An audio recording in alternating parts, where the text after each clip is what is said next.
বাজারে লাল, হলুদ, সবুজ বিভিন্ন রকমের ক্যাপসিকাম পাওয়া যায় এবং এই ক্যাপসিকাম কিন্তু মূলত এক প্রকার সবজি। এই সবজির মধ্যে কিন্তু আবার লিঙ্গ রয়েছে। জি বন্ধুরা, ক্যাপসিকাম সবজি এবং এই সবজির মধ্যে লিঙ্গ রয়েছে, পুল্লিঙ্গ এবং স্ত্রীলিঙ্গ। জি বন্ধুরা, গঙ্গার ঈর থেকে আমি আছি আপনাদের সাথে। এখন আপনি বলতে পারেন, ক্যাপসিকামের মধ্যেও আবার পুরুষ মহিলা আছে? জি আছে, ক্যাপসিকামের মধ্যেও পুরুষ মহিলা আছে।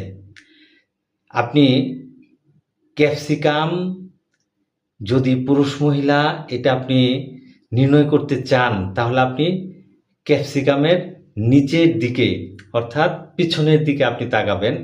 তাকালে যদি পিছনের দিকে 3টি মুখ দেখতে পান, তাহলে বুঝবেন যে এটা হচ্ছে পুরুষ ক্যাপসিকাম। আর ক্যাপসিকামের পিছনের অংশে আপনি যদি দেখতে পান 4টি মুখ, তাহলে বুঝতে পারবেন যে এটি হচ্ছে স্ত্রী ক্যাপসিকাম। পুরুষ ক্যাপসিকাম সাধারণত তরকারির ভিতরে দেয়া হয়, কেননা পুরুষ ক্যাপসিকাম মূলত একটু বেশি স্বাদের হয়ে থাকে, সেজন্য এটা তরকারির মধ্যে ব্যবহার করা হয়। আর মেয়ে ক্যাপসিকাম সালাদের ক্ষেত্রে সবসময় কিন্তু মহিলা ক্যাপসিকাম বা স্ত্রী ক্যাপসিকাম প্রয়োজন, কেননা সালাদে স্ত্রী বা মহিলা ক্যাপসিকাম ব্যবহার করলে সালাদের মানটা ভালো হয়।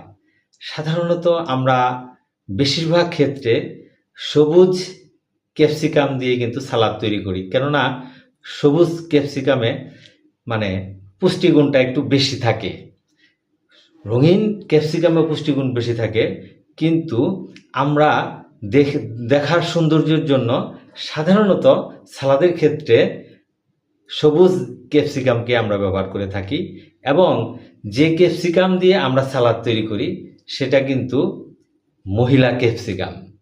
আর পুরুষ ক্যাপসিকাম এটা কিন্তু আমরা সাধারণত তরকারির ভিতর দিয়ে থাকি। জি বন্ধুরা, ক্যাপসিকাম এক প্রকার সবজি এবং ক্যাপসিকামের ভিতরেও মহিলা এবং পুরুষ রয়েছে।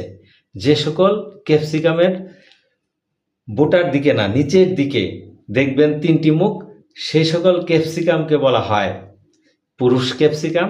আর যে সকল ক্যাপসিকামের নিচের দিকে পিছনের অংশে মুখ দেখবেন 4টি, সেই ক্যাপসিকাম